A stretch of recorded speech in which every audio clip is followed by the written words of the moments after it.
everybody, welcome back to A Journey to a Blessed Marriage series by Team Hodges. Listen, the first series we just wanted to again just drop some simple marriage nuggets to you, and today we're going to continue down that journey and talk about what do you do next, after you say I do. Because a lot of folks, are sitting there, and they made the decision. They said, go, let's go, we're going to do this. And they're excited about it, lots of anxiety. And then all of a sudden you go through the marriage. But then what's next? And that's what we want to help you out with today. So as we, do some reflection and look back on our own lives and see where we were at that place in time and what kind of decisions were we confronted with right up front. And so with that, I'm going to turn to my wife, my beautiful wife, Melissa, and I'm going to ask her, babe, when we said I do, and now we're on our route to our new journey, when you hear the word, what's next, what are you thinking about? Family. Okay. Children. And so when you hear the word children, can you elaborate on that? Like the thought of children, because we didn't have any children when we said I do, and now we're fast forward, we're on our journey. We're a month into this journey, and we had an oops moment. We had an unexpected visitor. It was unexpected to us, but it was planned by God, and that's something that we want to always be conscious of, because we have a tendency to say, "Oh, well, we didn't plan this." You know what? Well, sometimes it's not our will; God's will be done. So even though we didn't actively plan it, meaning we didn't get a pen and piece of paper and say we want to have a child on this day at this time at this month. What we do is we was just madly in love with each other, and we was taking advantage of being married and loving each other to so hard that all of a sudden we had an oops moment. It may be an oops moment to us, but it's not an oops moment to God, and we had the birth of our first child. But how did the birth of our first child impact you? Were you prepared to be a mother that soon? And share with somebody who may had an oops moment or caught up with God's plan for their life, and now they find themselves having to deal with the child. What kind of things was going through your mind? What can you help? Oh, I was scared to death. But once she arrived, everything kicked in. All the motherly things. How to love a child, how to take care of it, it all kicked in. It just naturally came to me. I know sometimes it don't happen to everyone, every person, every female, but it did for me. And I was madly in love about being a mom. I remember our daughter, when she first came out, she had a head full of hair.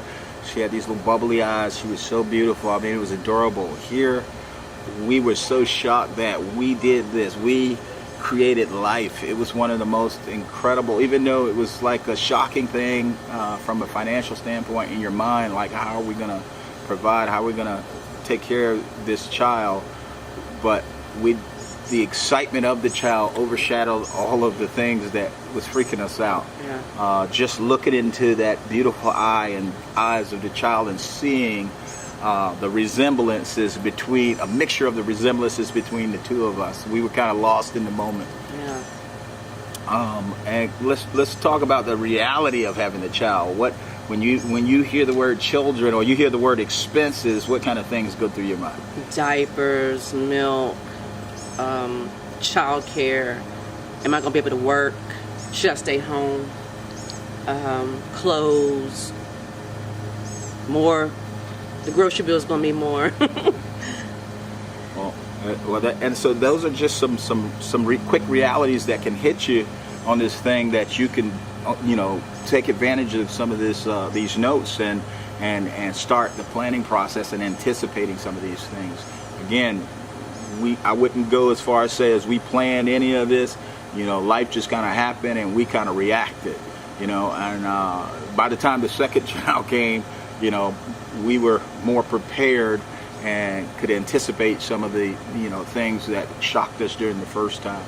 So don't feel uncomfortable or don't feel discouraged if you're that person out there who find yourself in this situation and you feel woefully inadequate to raise a child, just remember, if God gave you a child, he trusts you could be a steward of it. Because at the end of the day, we can have sex and we can think we can make a child together, but at the end of the day, God has to give the child life.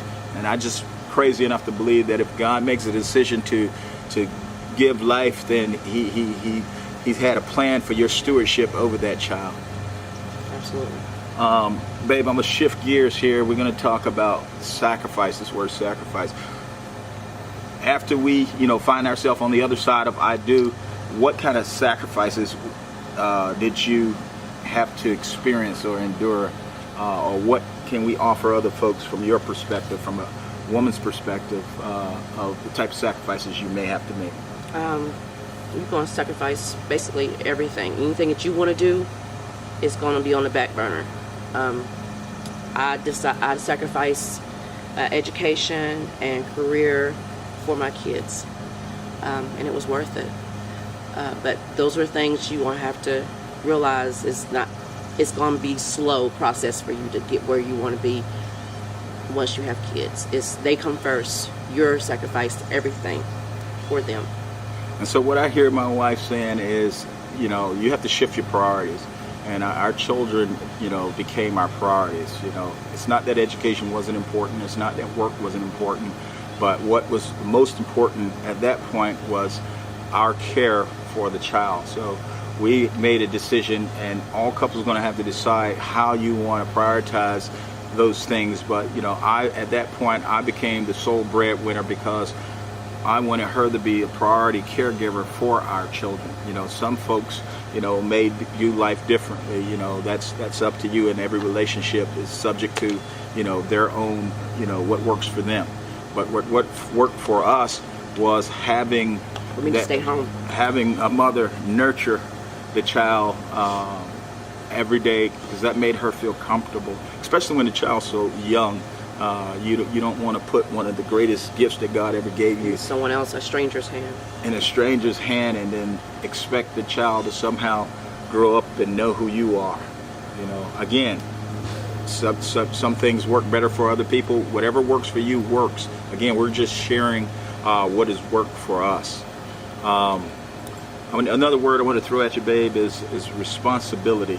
So we talked about priority, we talked about sacrifice, and we talked about just being shocked and scared. But responsibility, can you tell us, when you hear that word and you think about what's on the other side of I do, what goes through your mind when you hear the word responsibility? What kind of things do you think about?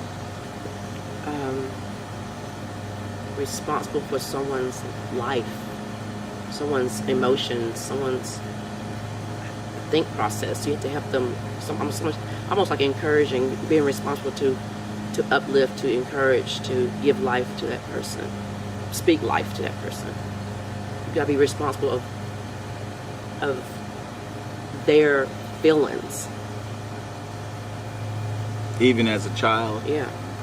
So children are human beings just like adults. All right, they have feelings. Just because they're young, that don't mean they don't have feelings. Just because they can't talk yet, don't mean they don't have feelings.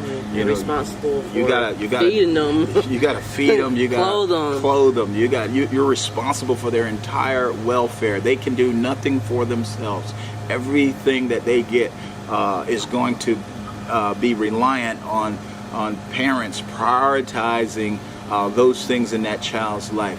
We can't farm that responsibility off to someone else, especially, and entrust that child's life and welfare and well-being in the hands of another person. Now, there are instances where situations may call for a grandparent to step in. We were fortunate enough to be in a position where we didn't have to rely on that. My wife stayed home and she was the caregiver, and I was blessed enough to have a career at that time to help facilitate us living that type of lifestyle. So, anything else you want to add? What did you sacrifice?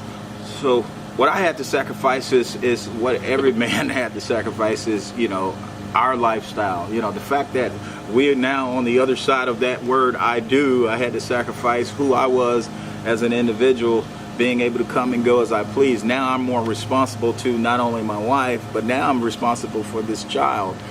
So I had to give up, reprioritize my whole life.